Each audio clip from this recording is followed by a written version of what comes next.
Hey, good morning. Thank you so much for joining me today. I don't know where you're at when you're listening to this. It's a Sunday morning here in Pennsylvania, and it's hot. Like the air is like a blanket, and I'm really looking forward to some cooler temperatures where it feels like you're not drenching in sweat every time you just walk outside. Um, like fall, man. Second, third week of September, I think, is like the best time to be hanging out outside and going somewhere and doing something. The weather's perfect. It doesn't seem to rain too much then. I don't know. Fall's a nice time. Fall's a beautiful time with the leaves changing, but we're getting off topic a little bit this morning. Thank you for joining me. This is the Hands Like Hide podcast, where every job teaches and every story transforms. And let's think about that idea. Our jobs. We're going to talk about that today. And some of you, you may not go to work every day, and some of you do go to work every day. I've got a good friend of mine who, for many, many, many, many years, was Mr. Mom, and I think that just because he was Mr. Mom doesn't mean he doesn't fit the category of working hard every day, because he sure as heck did. He homeschooled his daughter. And every time I talked to him, he was always doing some kind of house remodel project and tearing into something, or helping a buddy, take an old school bus and convert it to a RV. You know what I mean? Like stuff like that. It was pretty cool. But what I want to talk about is the idea that sometimes we find ourselves really unhappy with what we're doing with our jobs. And um, I really experienced this a lot here recently in the past, say, 5 years, 5 to 6 years. Um, I chose to kind of make a transition from driving truck full time to being a diesel mechanic and learning that whole trade, that whole field. There was a need where I work. There was a need for a mechanic, um, and I have some minor skills in that area, or maybe a little bit of an aptitude for it. And my boss just kind of, we had to have a conversation about it. Do you want to move into the shop and kind of take over that role? And my conversation kind of went like this: well, I don't know too much about it, but I'm willing to learn. And he said, well, I'm willing to pay you to learn. So here we are, 5 6 years later, and I could have never imagined, some of the stuff that I know how to do now, and we've been able to accomplish, as a team in the shop. Engine rebuilds, frame, replacing frames in trucks, and some pretty gnarly stuff, which is really fun. But yeah, if you'd have told me 5 years ago that I'd get to that point, I'd probably said, yeah, no way, there's no way. But where it kind of falls, like why that's important is because one of my previous episodes, I shared about doing some carpet laying and some flooring with my dad when I was a kid, and I learned that I don't like that job. But even though I learned that I don't like the job, I learned a lot doing that job, and that's kind of the point of this whole episode. Sometimes when we find ourselves doing a job that we don't like, and if we dwell on that thought, we can easily sort of disconnect from the significance of what's happening in us and in our lives through that season. And that's kind of what I'm going to talk about here today. But to really set this up, what triggered this whole idea is I've been reading a book called Patriarchs and Prophets, and it's a Bible commentary on the first five books of the Bible, and it's written by Ellen White, and she was talking about Moses and how his whole story, from like Hebrew slaveries. The Egyptian government at the time was trying to like kill all the firstborn of the Hebrews because they were becoming too powerful of a nation, and he was kind of freaking out over that, and how Moses was hidden in a basket, and Pharaoh's granddaughter came down to the river to bathe and saw the basket, and ended up adopting Moses and raising him, in the palace of Egypt. And back then at that time, they were like the superpower of the world, and how he was being trained in he was being trained to become the next pharaoh, is essentially she kind of gets into this commentary. He was trained in the art of like military, government legislation. He excelled in all of the teachings of that. Like he was, for all intents and purposes, he was going to be the man. And if you've ever read the story, it's a pretty wild story. What happened was, but even though he was being groomed to be the next pharaoh, he wasn't Egyptian, right? He was still Hebrew. And so one day he's walking through the camps, the Israelite camps, and he's seeing the oppression and all this stuff, and an Egyptian and another Israelite got into this fight, and he kind of broke in, and he ended up killing the Egyptian and burying him in the sand, right? Talk about addictive mentality there. Burying him in the sand to keep it a secret and keep everything hidden. And later on, a few days later, he's kind of walking around, he's doing his thing, he's inspecting the whole stuff, and two Israelites were, going at it into this fight. And so, Moses steps in and says, hey, we got to stop this too. And one of the Israelites said, well, you're going to kill me like you killed the Egyptian? And Moses knew in that moment that the secret was out. He couldn't keep it a secret anymore. And he feared for his life. He was afraid that the information would get back to Pharaoh, and then, he would be subject to whatever disciplinary actions or even killed for his actions, right? And so he ran. He like abandoned that whole lifestyle and everything that he was going through, and he was out. And the Bible in Exodus talks about how he ended up being a shepherd for 40 years, man. 40 years he was a shepherd in the wilderness. And,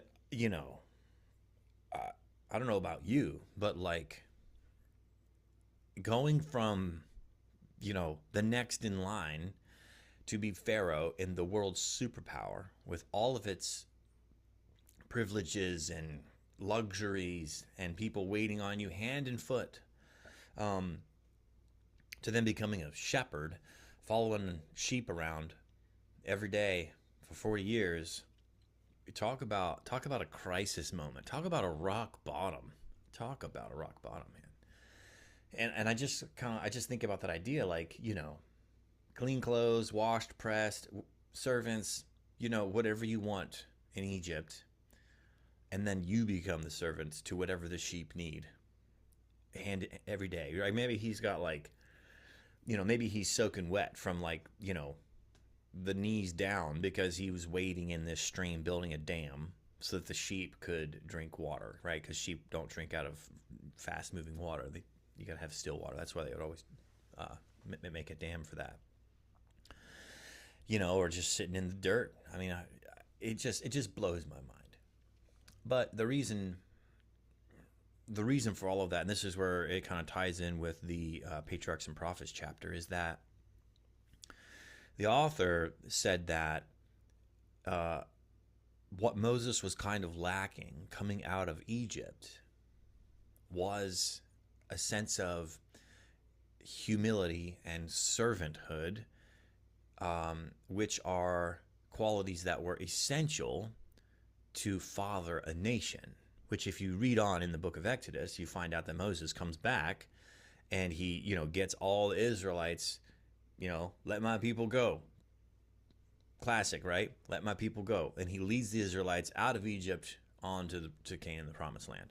And he couldn't do that without going through this very challenging season for 40 years, mind you, and learning these qualities of like humbleness and servanthood, and how to not be so selfish, right? Because in Egypt, he was willing to kill somebody to protect himself, right? Bury him in the sand, keep the secret, to protect himself. And then, oh man, I fear for my life. So he runs away to protect himself, right? But then in that season of being a shepherd for 40 years, he learned to give of himself. And if you read the rest of the story through the book of Exodus, there's lots of examples where you see that play out. Like he's not nearly as concerned for his own life, but God spared the whole Israelite nation, so it's a huge transformative process for him.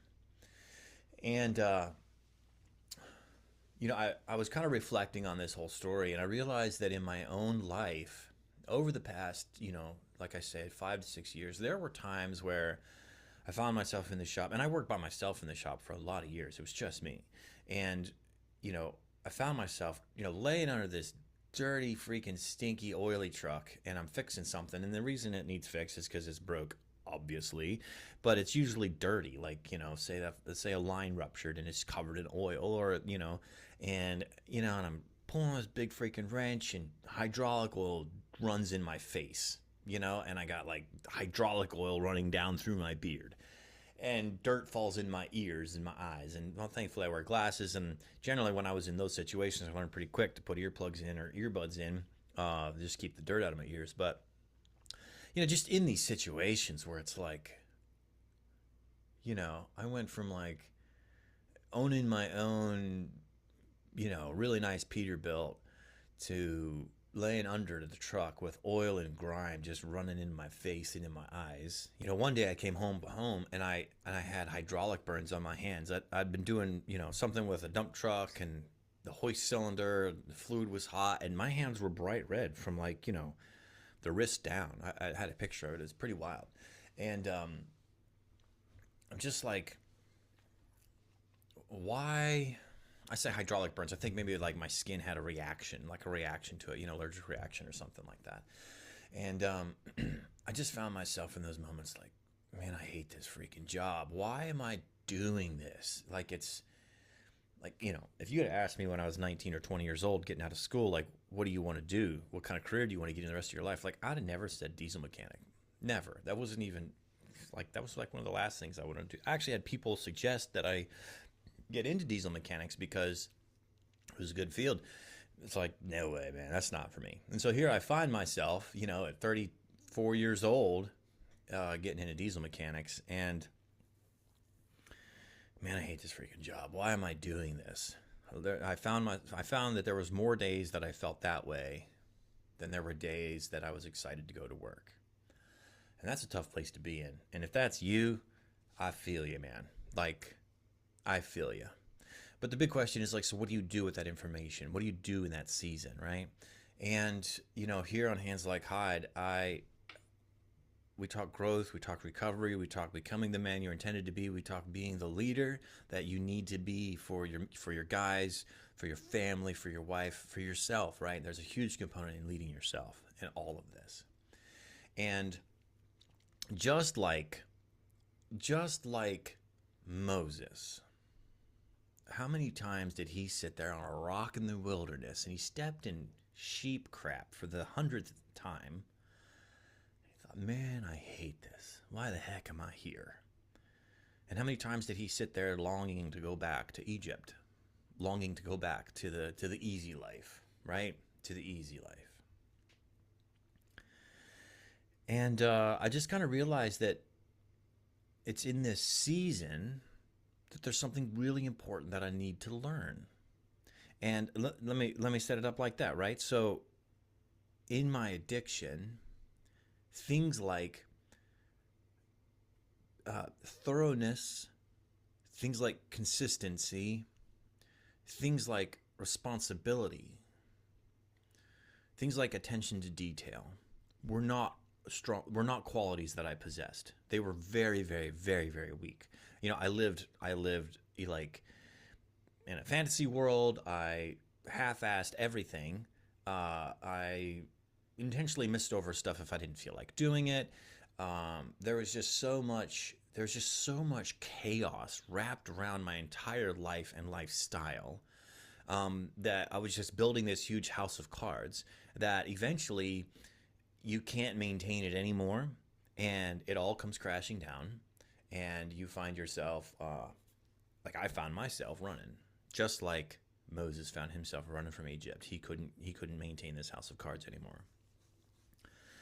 And there's a verse in Job that really kind of stuck with me. I can't remember the specific reference right now, but it's for he knows the way that I take, and once I have been tested, I shall come forth as gold.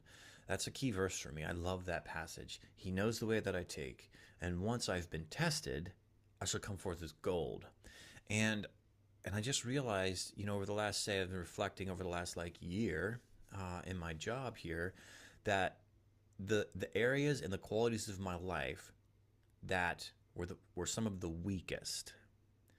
My job requires me to be strong in those qualities. Does that make sense? Like to manage a shop, to be the fleet manager and oversee all the trucks and the trailers and the equipment and make sure that they're legal and on the road safe and they can go to work when they need to go to work, requires me to be thorough. Like I have to be thorough with inspections. I have to be thorough with my work. I can't cut corners. It requires me to be consistent. I have to stay on top of the services. I have to stay on top of the paperwork involved with keeping track of all of that. I have to stay consistent with communicating with the drivers and the boss of what's going on and keeping a record of all of that. I have to be responsible. I have to order parts when they need to be ordered so that they can show up so we can get the job done. I got to know the questions to ask and the right people to talk to if I don't know what to do in those situations. Because like a key aspect of my job isn't like I don't have to, and this is for you too, if you're listening to this, you don't have to know all the answers. Sometimes your job is to talk to the people who do know the answers, right? That's really important to think about. But I just found out like in this season, it's like my wilderness with the shepherds, with the sheep as the shepherd, right? There are aspects in my life that need to grow. They need to change. They need to develop. That's the word I'm thinking of. There's aspects of my life that need to develop. And it's in this very difficult, trying situation of sometimes laying under a dump truck or a tractor trailer that just, came out of the landfill. And there's landfill trash hanging off of a brake chamber that I need to work on. So I got to get this landfill trash off of this brake chamber while the dirt falls on my face because I just used my half-inch gun to try to loosen the big nut and it didn't go, but all the dirt went, right? And so if you know, you know. And I'm like, I'm with you all the way with that. Some people like dirty jobs. I'm kind of one of those, but there are days, man, where I would long for Egypt, metaphorically speaking. The nice Peterbilt with the clean cab, just cruising down the road. You know what I'm saying? But so let me give you this. If you find yourself in that situation right now, if you're in that job, in that scenario where like, man, I hate this. I just got it. Man, why can't I go back to whatever, whatever it is you want to do? Or you find yourself just not understanding while you're there. Let me give this to you. Sometimes it's not about achieving something. Sometimes it's about becoming someone. All right, let me say that again. If you're in a difficult spot, it's not about achieving something, right? So Moses, for 40 years as a shepherd, it wasn't about him achieving a set size flock or achieving,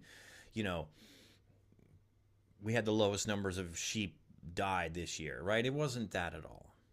For Moses, it was about becoming a man who could father and lead an entire nation. That's a high calling, my friend. And sometimes for you, it's about becoming the best father you could be to your kids, the father they deserve to have. Or it's becoming a husband that your wife loves to love. Or it's becoming the best foreman, right? Or the best electrician. Or it's about becoming someone who's honest, a man of integrity. That's what it's about. For me in this season, it's about becoming a man who's consistent, who's thorough, pays attention to detail, and who's responsible. That's where I feel it's at. Because the next chapter of your life, and there will be more chapters, this isn't the end. The next chapter of your life will require more from you than you're capable of giving today. And that's why in this season of your life, it's about becoming. God is testing you. He knows the way that you take. And once you come out of that, you're going to come forth as gold. You're going to come forth as a man who is ready to conquer it all. So what do you think? I want to hear from you. Where are you at in your life right now where you feel like I'm stuck? Where is this leading? And how can a perspective shift of what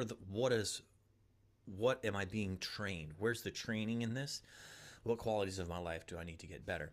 How how will that help you stay in that tough situation and embrace it and say, like, I can do this. I can do this, because it's a perspective shift, right? So that's my challenge for you this week, is to look at your situation and identify what it is about it that you don't like. Maybe it's not affirming you in a way that you need it to, so that you feel good. Identify a way that something about the situation that you don't like. And then try to reframe that and say, well, if I approached it like I'm learning something here, then you welcome the challenge. You embrace it because it's a challenge. So this is Hands Like Hide. Remember, every job teaches, every story transforms. And so wherever you're at, keep that in mind. It's about becoming and not about achieving. And it is my hope for you that you become the best man that you can be. I'm your host, Charlie Pfeiffer. Thank you so much for joining me. Until next time, take care.